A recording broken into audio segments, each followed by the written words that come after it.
Hey, everybody. Welcome back to the Find and Follow podcast, where we are all about helping you find and follow Jesus in your everyday life. Kyle, Craig, and Scott here today with you. And just wanted to apologize for anybody last week who had some bad audio stuff. There was maybe a loose connection or something. So if you listened last week's episode, A+ content. Akon is an R&B artist from the early 2000s. Back to the rankings. A+ content. Maybe like a B- on the audio quality. So appreciate those listeners who power through those kind of things. It was fill in the blank day. What do you think? We did it when Craig wasn't here. We gave you an opportunity to, what do you think Craig is saying? You play along at home. It's a Mad Lib podcast style. Yeah. I didn't listen to it. What were they getting? Like every... No, it was just, it wasn't, I don't think it was words? that bad. It was just, it can be kind of annoying though. Hard So to hopefully it listen wasn't so bad that you turned it off. And Well, this week will be much better, I'm sure. I would imagine the content was so stellar that they just endured whatever static was on. Power through it. Yeah, that's right. You power through it. So yeah, it's one of those things. We try our best. We don't have an on-site audio engineer to like pause us and go, "Hey, microphone's cutting out, staticky. Let's redo that." We just are rolling with it. Yeah, we don't have our headphones on listening to the audio quality Right. either, right? So I do get those days where you get a little podcast studio envy. Do you ever see podcast clips on Yep. the YouTubes or somewhere? The YouTubes. And they look real fancy. They got $1,000 microphones. yeah, you move your hanging mic around as you and with your headphones on. Yeah, but you know what? We're rolling with what we got and getting the good news of Jesus out. I've been looking back in the history of the podcast and our live historicity? stream and just praising the Lord for where we're at now. I looked at some old Fusion. Oh. Remember the old Fusion live streams? Yeah, Oh, it was bad. real bad. Real bad. Like, Real how do bad. we live stream? Oh, but we want to be on YouTube and Facebook and Instagram. Let's use this free app and my phone. It was bad. Yeah. I remember in the early days of live streaming, we had one at your house and one at my house, both of which were train wrecks. Just Terrible. debacles. Yeah. Sorry. Praise the Lord for all of the engineers, people building the hardware out there, software engineers. They are the unsung making it heroes. happen. Yep. The exponential curve in technology over the last 3 years, where there was immediate demand in the market larger than anybody could handle. I remember trying to buy a piece of hardware that we don't even use anymore, currently have, and it was gold. I was calling all up and down the West Coast trying to get this piece so we could live stream for Sundays, and $500 maybe piece of hardware is like, good luck finding that thing. Yeah. Everybody wants one. Yeah, they were out of Supply and stock. demand. And the manufacturing shut down. Anyways, so it's a little update there. Another update. We'll just maybe should time ourselves. A little 30 seconds on the Gonzaga basketball. We're deep into March. How great are the Zags looking? WCC champions. That game against St. It wasn't even a Mary's, game. It was embarrassing. If you're from St. Mary's, you're from Northern California, and you're a fan, I apologize. Your team did not show up. It was. Or if awesome, you were though. rooting against the Zags for some reason because you're a hater and like a mean person, like Hey, leave names out of it. I didn't Kyle say- may have earned $20 yeah, may or may Tuesday not night. have won $20 off of my father on. Okay, there we go.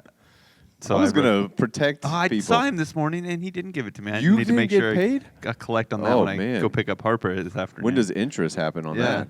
Well, this was the first time I saw him. But I don't Should see be him on for the next ready. 2 days. Should Yeah. be on the ready. Here, I hand was it to wrong. You were right. Here's $20. Ugh. Here's a Jackson. Is that it? Who's on the 20? We don't say that. I was trying to, like, a Grant's the 50, the Benjamin's the 100. We all It's know not the Benjamins. Jackson, is it? Andrew Jackson on the 20. Kyle's Sure. looking in the wallet. Gonna double check. Sure is. Okay. Andrew Jackson. We just don't say, here's a Jackson. Anyways, Zags are looking good. Craig, how you feeling? About the Zags? Yeah, that's Confident. okay. How far Hopeful. do you want to make? It's before Selection Sunday, so before the tournament starts. Probably next week's episode as well, we would be before the game. Do you want to make a prediction today? First round? No. Oh. How deep are How the Zags deep? going? First round, second round, Sweet 16, They're gonna Elite make- 8, Final Four, National Championship game, national champions. Timmy So- is the all-time scoring leader in Zags history now. All right, so here's my prediction. So last year, we thought it was for sure going to happen, and then it didn't. right. Because they were looking even better than this year's team. This year, it's like, they're coming on strong. This year's the year it's going to happen. That's my prediction. Oh, They're going to national surprise championship. everybody. Ding, ding, ding. They're going to come from back in the pack and win it all.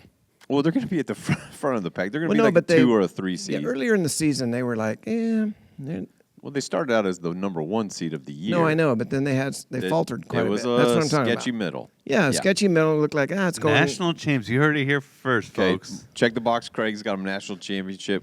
Oof. Realistically, Yeah, these I know. are You we're- can't, as a fan, you can't like. You that's got to tough, separate the right? heart and the Yeah. head right now. Like when you felt your bracket, and it's like the last couple years, I took them all the way because I'm like legit. They were the best. I mean, Yeah. they And looked. That's my point. And The year they don't quite look that good. yeah. That's the year they're going to do it. anything can happen in the tournament, man. I mean, some of them are just going to be a coin flip. Confidently, Elite Eight. Elite Eight. Get to the lead 8.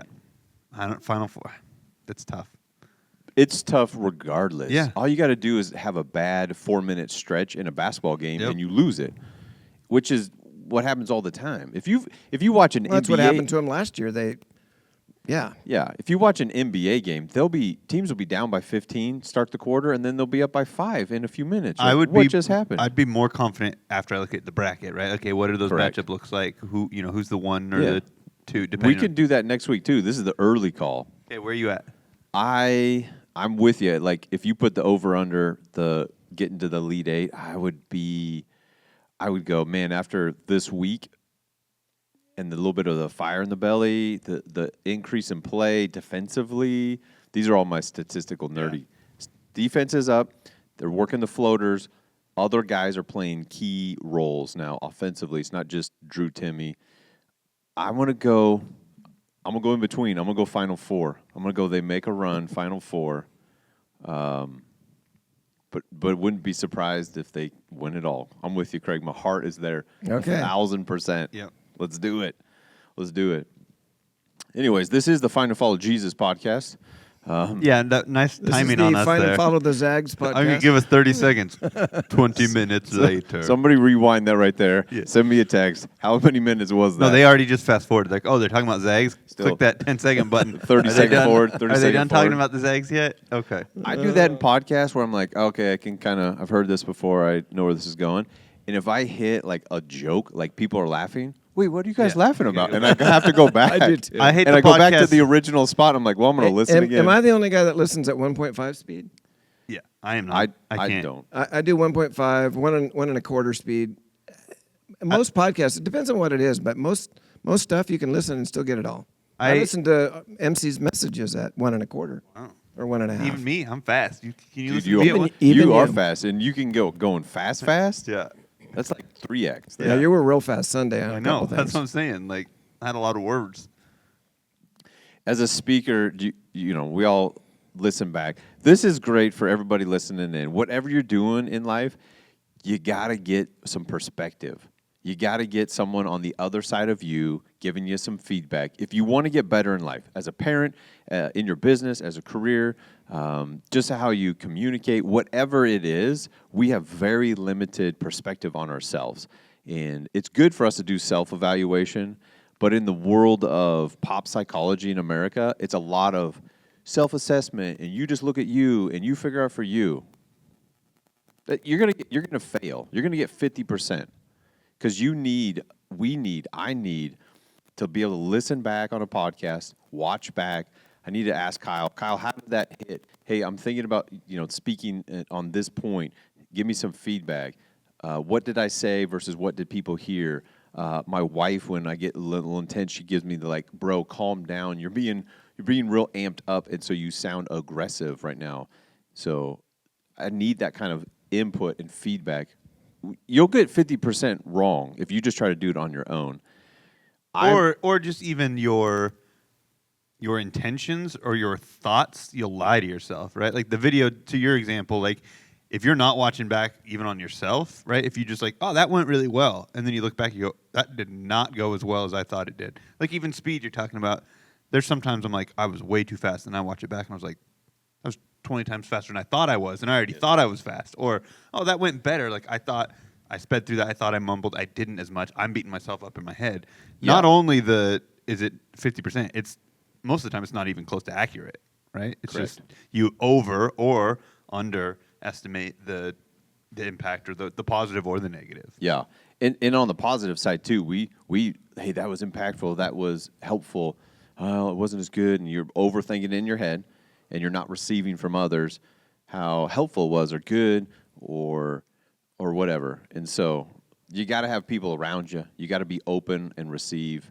I just this last week had an experience where dealing with some conflict, stuff we've been talking about in the podcast, like there's some issue between me and some people, and it's the way I approached a topic wasn't great, and I just started a little abrupt and a little harsh, and so needed to apologize for that, ask for forgiveness, and get some perspective on the other side of me.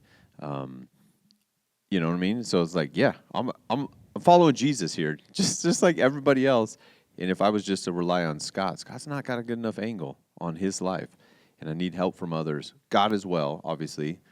Like, God, spend time in prayer. We're starting this prayer series. I've been into it, preparing. I'm speaking on Sunday, and just God help me, show me, be still before God, be present with God. It changes things. Spending the first few minutes of my day with God before into a meeting or before a situation, before coming home, re-entering, my house, like just it helps so much. I thought about that this morning when I texted you at 7:30. I go, he's probably not going to get back to me for a while. Like I literally had this thought. I'm like, he's probably spending some time with Jesus right now, and he's probably intentionally not going to be on his phone for a little bit. And I'm like, so I'm probably, because I was like, oh, he'll text me back right away. And I was like, no, actually, he probably won't.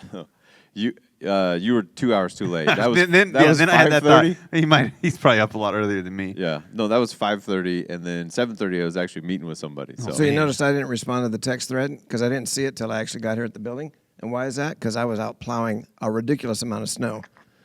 Man. We had like 2 or 3 inches and a bunch more coming tonight. It's like, this is March, people. Turn the snow March. button off. Turn the faucet off. It's still winter, Craig, in the Northwest. I don't care. It's March. I don't care. I'm going I don't snowboarding know. tomorrow, so I kind of care. Yeah, you Yeah, care. I'm sure you do. It's gonna be good. Talk There's about perspective. more That's snow your coming. take, and Yeah. Yeah, but for me, following Jesus this is real life, and it's helpful. I don't want destruction and chaos in my relationships. I want people to find Jesus. I don't want it to be a hindrance how I'm acting. I want there to be healthy resolution, healthy conflict. Not healthy like to create conflict, but when conflict is happening, because The it will. resolution It's is, called yeah. life. It's called being human. How do we deal with it? How But do we even care in for that, one another? and we talk about our culture around here being people who are healthy emotionally, who understand how their words, actions, and attitudes affect other people, and to do that holistically, completely, you need other people's perspectives. Because again, Scott, in your example or in your own life, if you don't have a healthy accountability and people around you, you're like, yeah, no, I'm nailing this emotional health thing.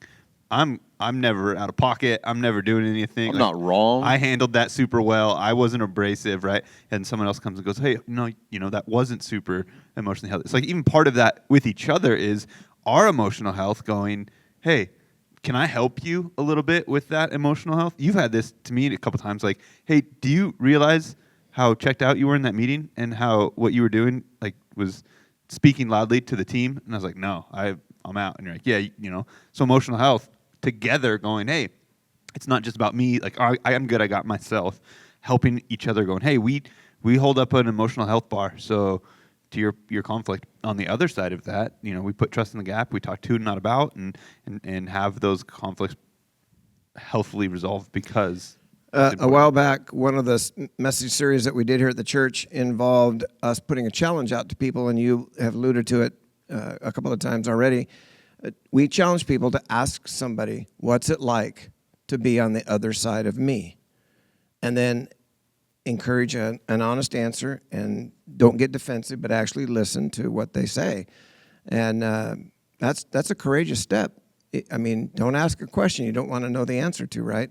And so some of us did that, and we got some feedback that I think helped us all be better individuals, but it wasn't necessarily a pleasant process because some of the stuff was positive. Some of it was encouraging. It's like, oh, being on the other side of you is this, this, and this. But some of it was like, really? That's how I come off? Okay, got to work on that. I actually shared that very thing with our international team with Think Small. We were doing a leadership thing, which we do every Friday for a couple hours on Zoom, and it was my opportunity to share. And I said, here's a question to ask. And I was going to be interested to see how it translated, across cultures and languages, and it went very well. It's surprising. It's kind of a universal thing. You ask that question, and people will tell you. It's the way of Jesus to get better following him.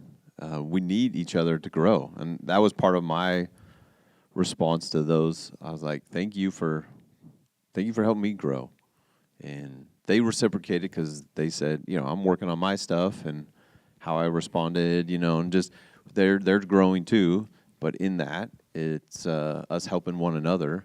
Not that we want more conflict, not that we want difficult situations, but it's part of how we grow. It's not the only way. I get a little riled up when people say, you only can grow in the bad stuff. That's how I learn. We learn when the stuff goes wrong. Yeah, but you also learn when the stuff goes right. When we nailed it. Let's do that again. Yeah, right? We went through that and we did it well. We owned up. We had extreme ownership. We put trust in the gap. We believed the best about the other person, and it was difficult. I mean, I think the part of that is that's hard to do that, right? Yeah. But we didn't drop the ball. You learn when you go, hey, Zags, you played great defense. Do it again. Yeah. Right?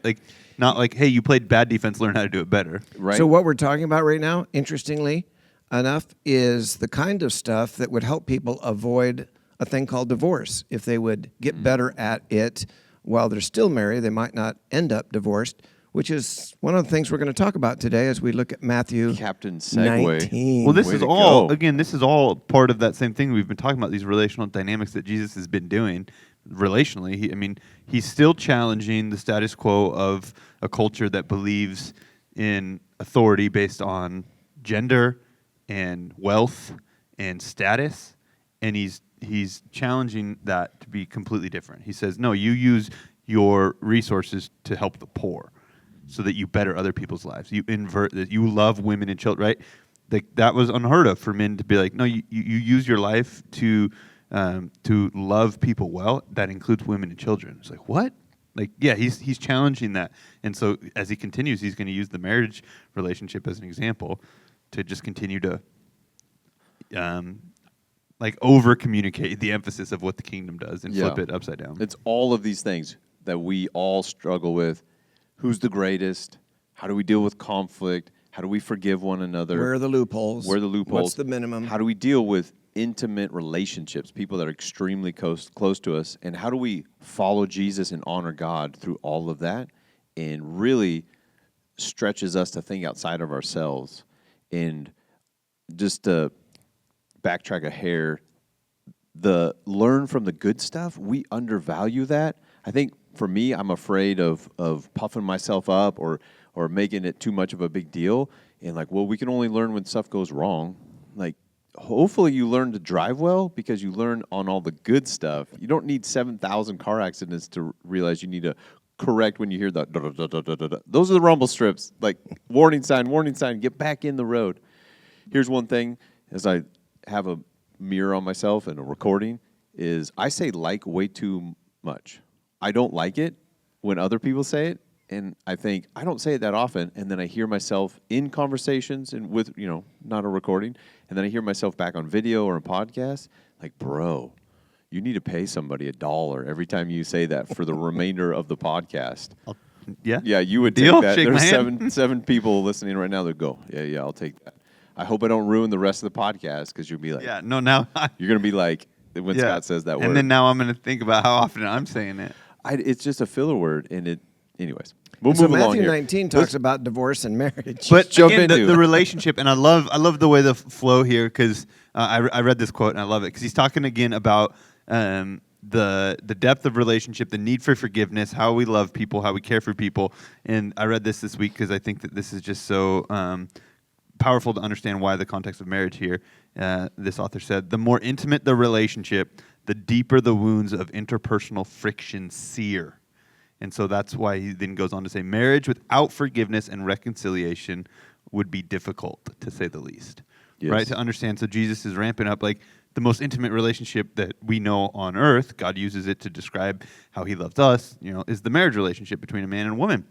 And so if you try to do that relationship without forgiveness and without love and without these relational principles that Jesus talks about, I mean, man, Jesus is going, you're doing it wrong. Good Now, luck. This passage is Jesus' response to the Pharisees doing what they typically do. They're coming, trying to trap him. They're trying to get him with a trick question, trying to get him to say something that's going to indict himself. Is what they're up to all the time. But before we get there, I don't want us to miss verse 2. Verse 1 says, when he finished saying these things, he left Galilee and went down to the region of Judea, east of the Jordan River. And then it says, large crowds followed him there, and he healed their sick. And then it just goes on. Like, that's awesome. And love this. I There feel was like large crowds. How many did he heal? A lot, apparently. This is deja vu, right? I feel I like know, right? Craig, I love it. Craig's bringing up just the character of Jesus, It's- right? But it's- like it's yeah. just Matthew keeps doing this, right? He Like, does. Keeps emphasizing the compassion, and I don't think it's unintentional in these contexts where Jesus is teaching about relationship and love and value. Matthew's showing us he didn't just talk the talk; he walked the walk, and he loved the way he's calling people to love. He healed all their sick, gave up his time, gave up of himself, used his gifts, and then he went on to say, hey, this is what you should be doing. And they're like, oh yeah, we saw you do that 20 billion times last week, right? And they're like, yeah, okay, I think we're getting it, or maybe eventually. And it's one of those things, if you're helping someone to find Jesus and to truly follow him, ask them to read the scriptures for themselves in a thoughtful and careful way, in a heartfelt way, to really go, who is Jesus? With an open mind and an open heart. And it's hard to set aside past experiences and preconceived ideas, but as you begin to read, Craig, like you just pointed out, you kind of want to just hit the big header that someone put in there. It says divorce at the top, or Jesus' response. And it's far bigger than that. It's far greater. And you could skim over verse 2 and just get to like, well, what's his response? Let me argue with him. He's here caring for people, teaching them, healing them, having compassion on them, being in the presence with Jesus is life transforming. And then here's this group that just wants to come out and cause a ruckus. And the irony there is the contrast. The Pharisees are the religious leaders of the nation, and they should be the ones modeling compassion and care and all of those kinds of things that Jesus is modeling.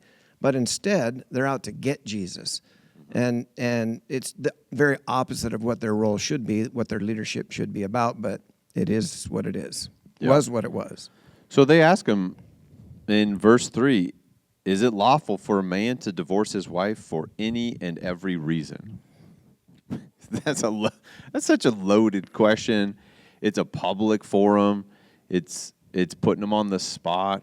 Again, trying to trap them, trying to get an answer that they could then go discredit him as a person, as a leader, as a religious person, as a person who follows God. And I love where Jesus starts. Haven't you read?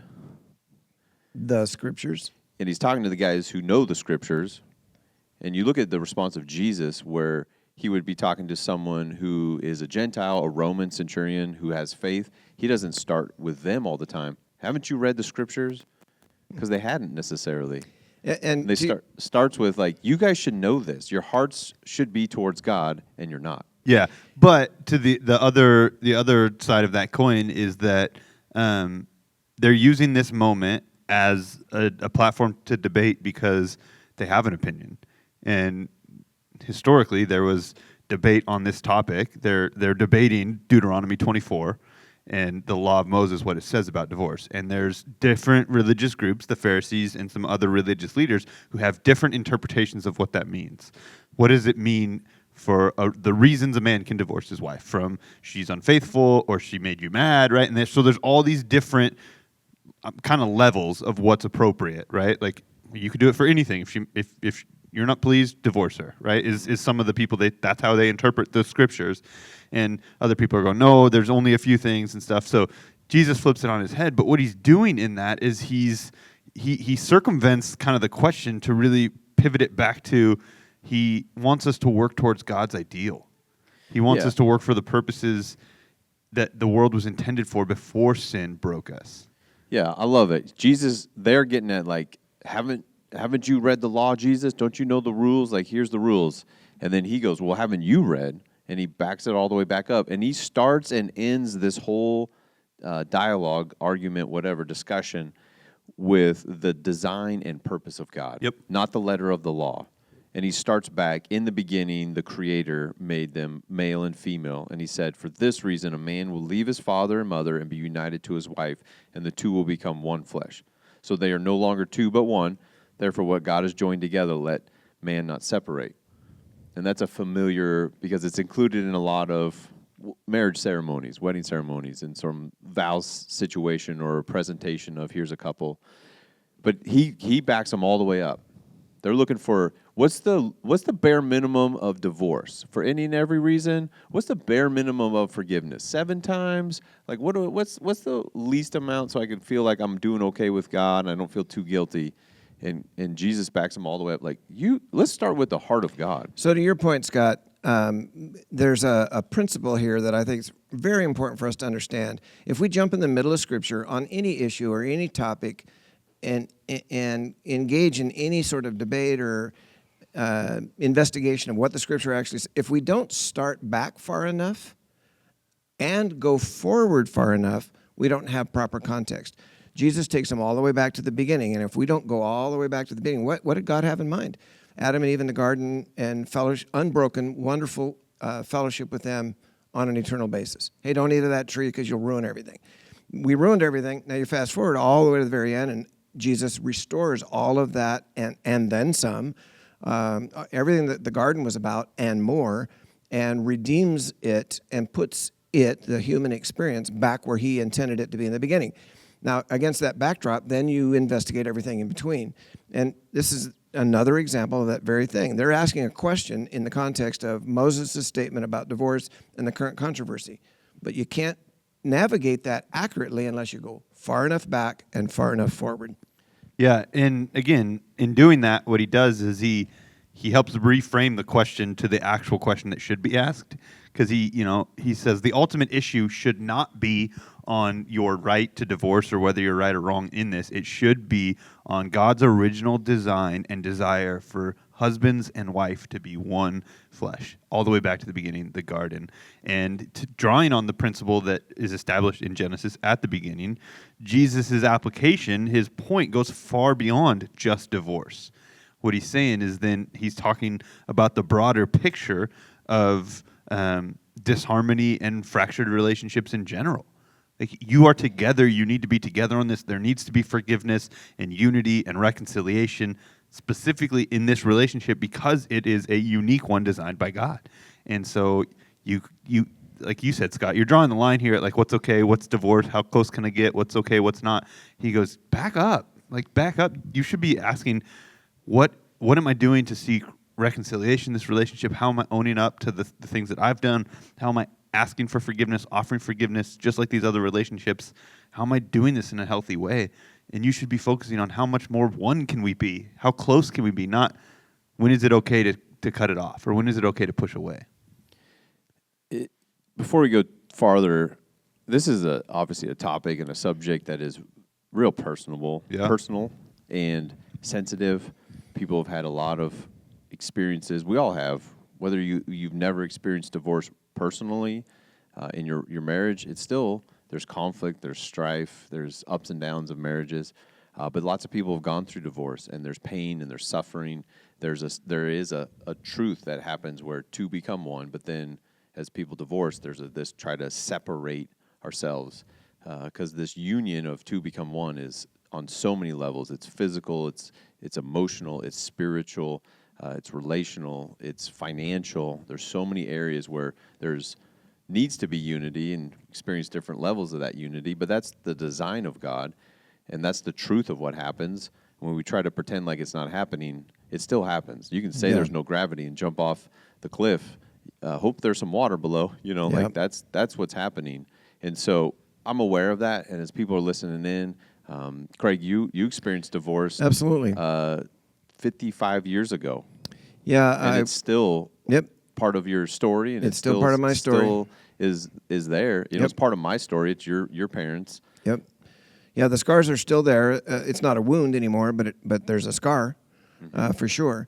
In fact, I watched my brother get divorced not once but twice, And as a pastor, obviously involved with lots of people that went through difficult times, and some of those situations ended up in divorce. And you're right. There's always a tearing. I often tell people there is no winner. Right. When divorce happens, everybody loses. Some lose more than others, but everybody loses. Everybody pays a price. And it's why in Malachi, God says, I hate divorce. Now, to be very, very clear, he does not hate people who have been divorced. He hates what divorce does to people. And if you've been divorced, God is a God of redemption. God is a God of healing. God is a God of restoration. God is bigger than divorce. And if you'll turn to him, he can do amazing things in your life to take what divorce has done to you. If you've been divorced or you experienced divorce as a child and your parents were being divorced or whatever your situation, God is big enough to come and bring his healing, restoring power to bear upon your heart and life. Amen. Yeah. I think somebody need to hear that for sure. That's listening for themselves, and then there's some people who need to help some others in their life, and that's you listening in. Maybe God prompted, put someone on your heart. Like you need to help them understand who God is in their life, and they're going through it, or they just went through it with a divorce situation, or they're in the midst of a really hard marriage, and it looks like it's heading that way. God's a powerful God, and just trying to understand this is sensitive. We're not talking about Zags basketball anymore. Yeah, and the weight of it, care about that or not. The scars, like you say, Craig, the scars that are there, the wounds that are still open, right? That you hear this, and I think a lot of times it's easy for people that even listen to a podcast like this or hear pastors or preachers talk about this in a really maybe feels like it's a jaded way, right? Of like, here's what you should do, or real black and white. Yeah, like it's real right. clear cut. Yeah, here's always don't do the right it. answer. Don't get divorced. Be better. Like, suck it up, right? And it's like that's not helpful. And like, yeah, but you don't know my situation. And so, just pausing to understand the sensitive nature of that and the heart of God for people that are hurting. And again, that's not his intent. And just to understand, it sounds black and white when we say it, and we read these. When I'm reading this commentary and saying this thing, and this is what Jesus meant. But man, it's all these relational issues, and specifically this marriage relationship, because of all the things you just said, Scott. The level and the intimacy that's there.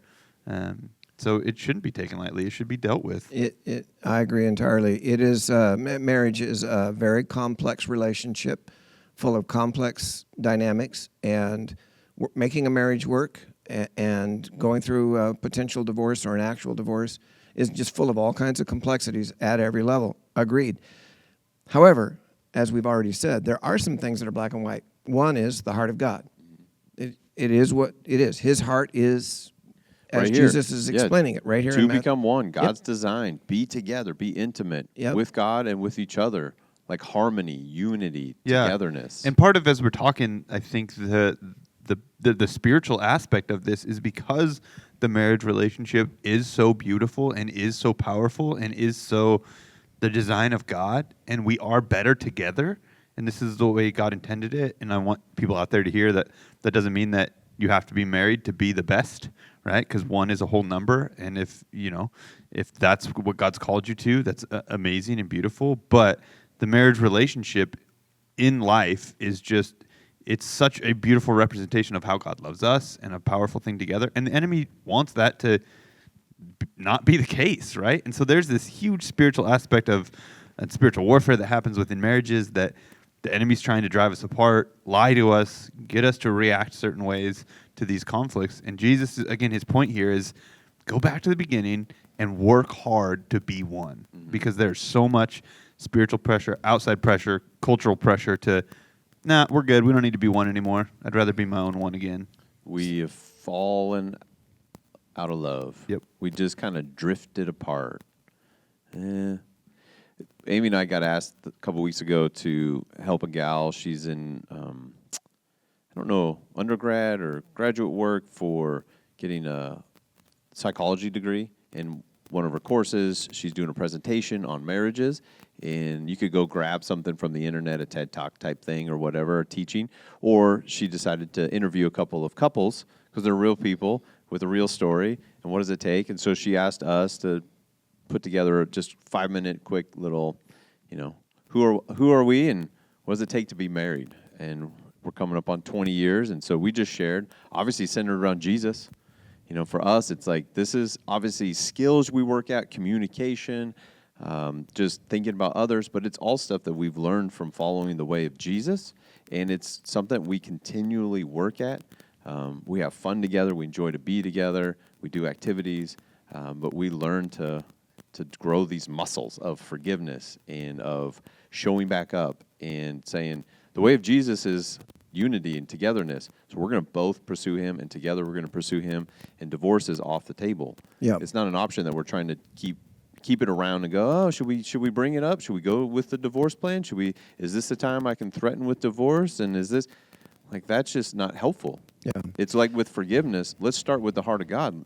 God's forgiven me. I should start with that versus what's the minimum? When can I really play this card? Because I got it in my back pocket on the ready. When can I play it? Jesus is helping us going, let's start with on a different road. You're on the wrong road. Here's the road of Jesus. God's design, man and human, I said the same thing. Man and wife, together with God, people together. You get what I'm saying.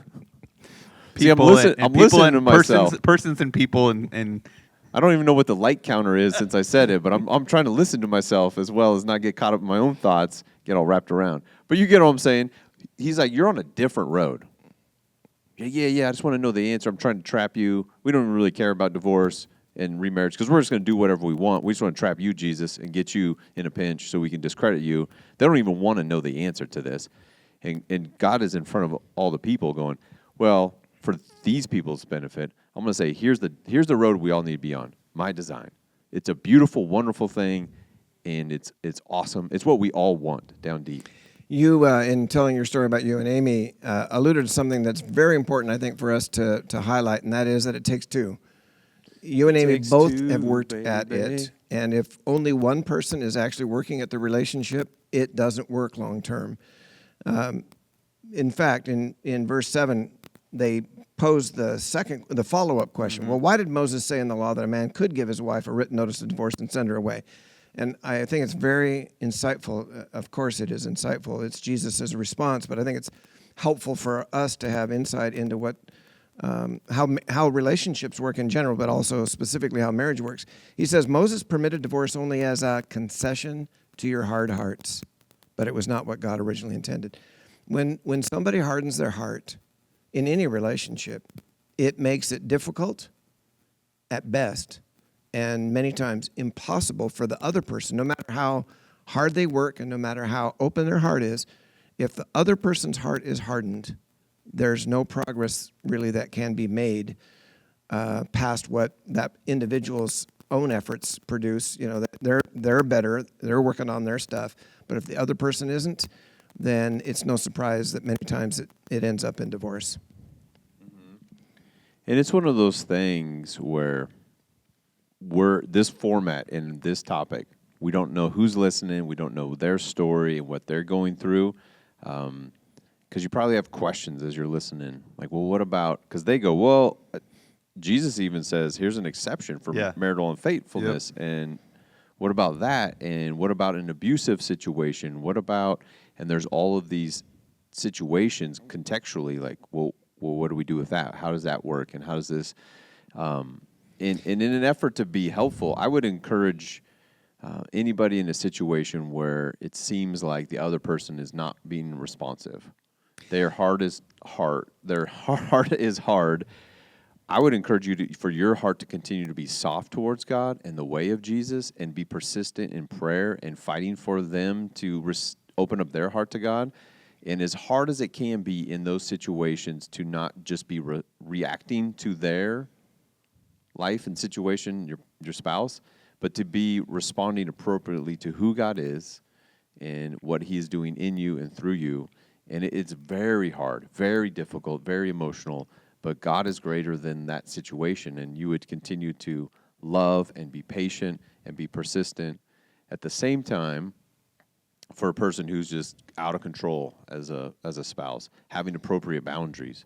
Yeah, I was going to... And that's where the podcast format would it just lets us down in the sense of, like, let's have a conversation about it with someone. Right. You made a good point about keeping your heart soft toward God and continuing to believe God for the fact that he's bigger than whatever it is you're going through. However, that being said, as you just now alluded to, boundaries are important. And so if you're in a relationship where there is abuse, sexual, verbal, emotional, mental abuse, it takes different forms, where there is some kind of risk to your safety. Boundaries sometimes involve separation. It doesn't have to be the end of the relationship, but it is a temporary pause on the arrangement so that hopefully it can get better. And in some cases, I've actually advised couples, like, you know what, you might need to just take a break from each other so each of you can work on your stuff, because when you're under the same roof, you're just repeating the vicious cycle over and over and over again, and nobody's getting anywhere. And if there's abuse or a risk, a threat to one or the other person's safety, then for their own safety's sake, a separation is warranted. And again, I keep going back to this, the way we've talked about it in Matthew 18, that Jesus, in his wisdom, is describing healthy ways to deal with conflict. And if, greater degrees of separation are part of that with a healthy person and an unhealthy person, that there's a wise way to do that. And I think I was going to ask you guys the same question, like, how do you deal with this kind of aspect of it? Because it's difficult and it's sticky. And I think you just keep having to go back to the heart of God, that he's continuing to underline the importance of restoration and reconciliation in all relationships, and specifically marriage. But there's this legal aspect to it, too, that he's diving into with their arguments and questions, right? Because, again, there's law, Roman law, and then Jewish law. There was differing laws that, like, you literally, a man in the Jewish law could only divorce the wife. The wife couldn't divorce the man, and he could just divorce her without her caring or wanting or having anything to do with it, right? And so, there's some financial stuff there that goes into that, right? That now she doesn't have anything because he just divorced her, and so all of these things. So Jesus is, and I think Matthew specifically in the context, is talking to some of these legal aspects of it too, of understanding, again, caring for and helping people in all aspects of life, emotionally, physically, spiritually, financially, and the repercussions of understanding what that means in us caring for people. And again, going back to their question, and they're trying to use Scripture, Old Testament Scripture, to justify the harsh and unfair treatment of others. Jesus keeps going, like, that's never the heart of God. And people, we still see it all the time in our culture. People point to Scripture or God's word in quotes, or God, what God said, to mistreat and abuse people. And that's never the heart of God. And if you're using the Scriptures to mistreat, abuse, hurt, unjustly treat people, you're missing the heart of God. Exactly. And that's, I think, some of the we don't really have the Pharisees' response here, I think. But in verse 10, the disciples of Jesus, the people listening as this conversation is happening, this argument, they go, this is a huge deal to you, God. Marriage is a big thing. And they get that if they are a married person, the perspective of just their experience, but they hear Jesus talk and they go, this is huge. It is so hard. Maybe we shouldn't get married because we don't want to mess it up. Not even is this a big deal, but whoa, you've set the bar high. Oh yeah, that's right. Not just like, oh, this is a big deal to you, and you got a high standard. You can't just write a little permission slip that says you're divorced today. See ya. Right? You're out. Go. Like you didn't. The bar's not low here. It's not easy. There's an onus, especially on the men listening. You got to care for, and this is not lightly.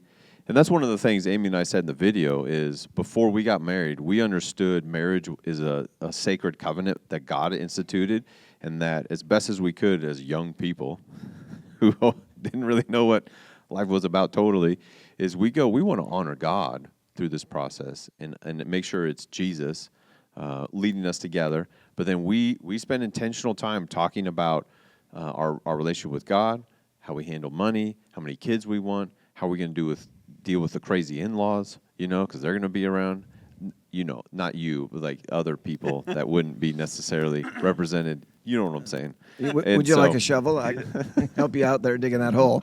You betcha. Just all of the life things as we could, and know that we're making a commitment for life. So let's not take this casually. relationships and marriages have become too casual, and I'm a concerned because people spend more energy and effort researching the next car they want to buy than building and developing a quality relationship before they say, should we get married? Like, it's just too, like, I don't know, we just kind of wing it and do things. But they'll spend more energy and effort researching like a home to buy and how they want to upgrade it and the latest trends, and they'll research that and get a vision for that and a picture on their Pinterest board and watch the HGTV shows and have a complete vision. And then what do you want in your marriage? You're like, I don't know. But they have this whole energy spent in these other areas. And or these that other same kind of categories. energy gets spent on the wedding ceremony. And Right? You're going to step on some toes here. I know. Here, I have a little bit of a pet peeve, and I've talked about this, and some people dislike my approach is this here. the rant podcast? We just get a Yeah. vent on things? Okay. And I made a comment in group the other day, and maybe I should have backed up and done it. I think a lot of times, too, in this context, even if we do, we put so much onus on the other person. Here's my perfect person. Oh, Here's who they have to be. They have to hit all these boxes, all these check marks. And when I meet this person, if they check all this, then I'll marry them, without an iota of focus and emphasis on the type of person you want to be in a relationship. Mm-hmm. We just go, oh, I met they're this, they look like this, they act like this, they have this, they come from this, and then, but we're not for a second going, what is the person I'm looking for? And you could make that list, and the person on that list would never want to be with you because you don't care about who you are. And I think the other type is, if we make that list, not that that list is bad, but okay, like this type of person, if this is who I'm looking for, what are they looking for? And then how do I focus on who I am becoming?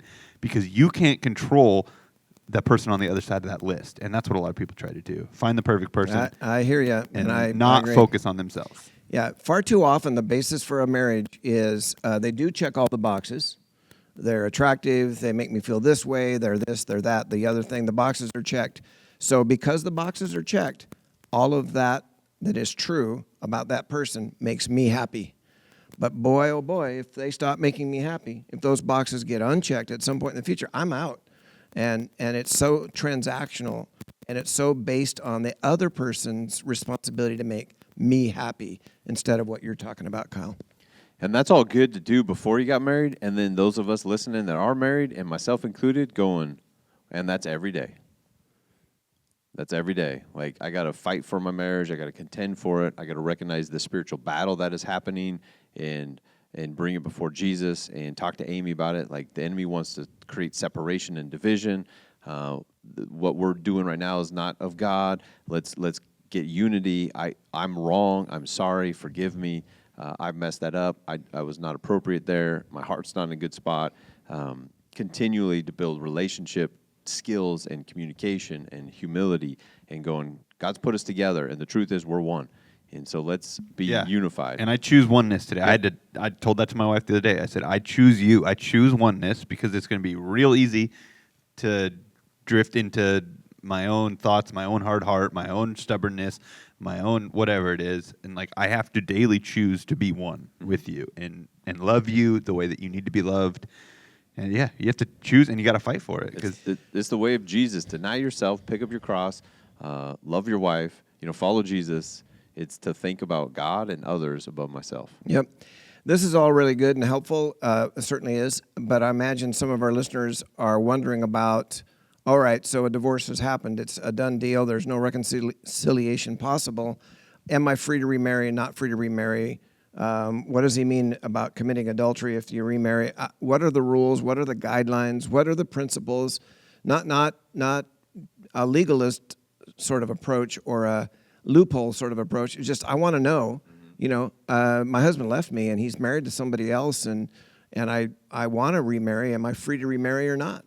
I don't know if we have time in today's podcast to answer those kinds of questions, but maybe next time. This is a reoccurring theme towards the end of the episode where we need to be landing the plane. Greg. Let's throw out this big theological landmine. I heard years ago when tick-tock. you do a presentation or a sermon or a speech, leave them wanting more. So that's what I try to do. I leave them wanting more.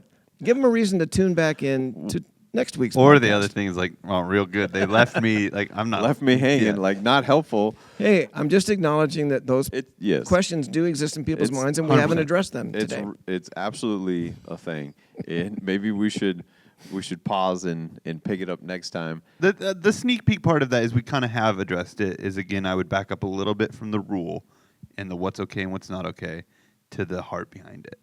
Yeah. We can talk more about that Yep. next week. Yeah. And I will say, it's very uncommon, but people have gotten remarried from a divorce.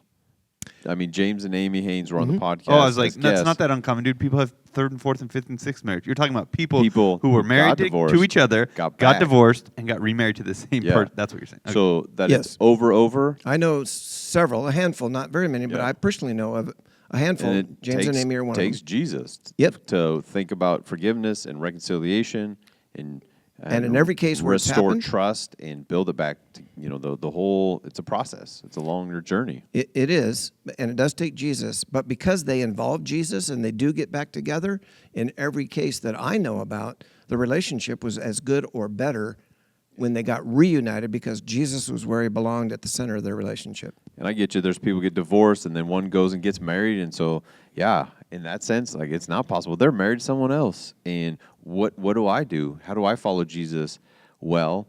And I think it starts there. I think it starts with, okay, God, I want to follow you, and I want to honor you, and so that's the heart, and that's the pathway to start on. Not okay. What are the rules of do's and don'ts, and start on that pathway? What are the legalese on is this permissible or not permissible? God, will you be happy with me if I do X, Y, and Z? What's the bare minimum to get off that track and go, okay, God, I want to honor you with my entire life and in marriage and in relationship.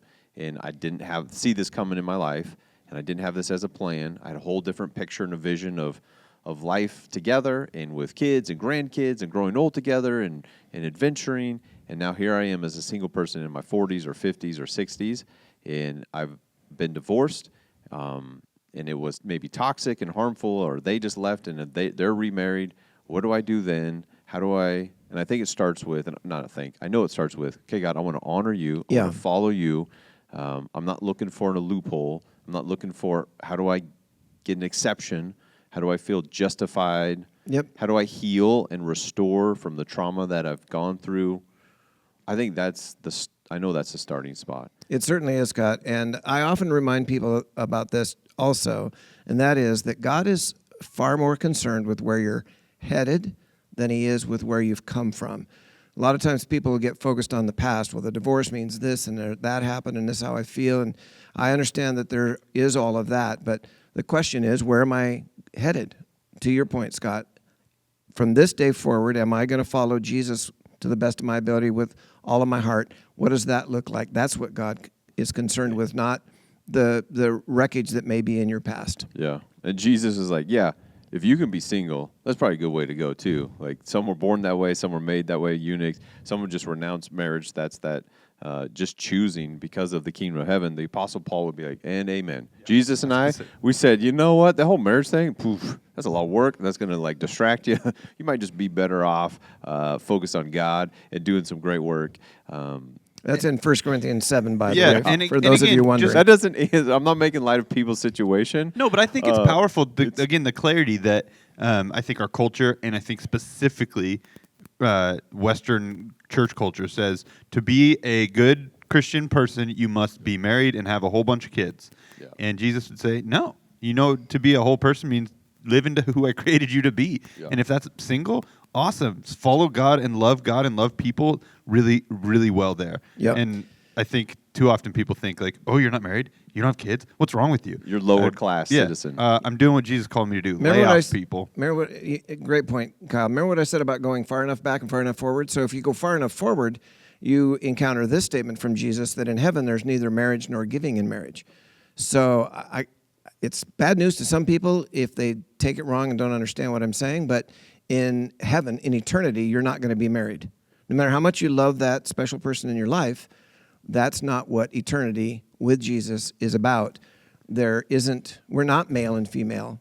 We're God's kids for eternity, and we'll be closer not only to that person we're married to, but to everybody else in the body of Christ. We'll be closer than you've ever been in your marriage.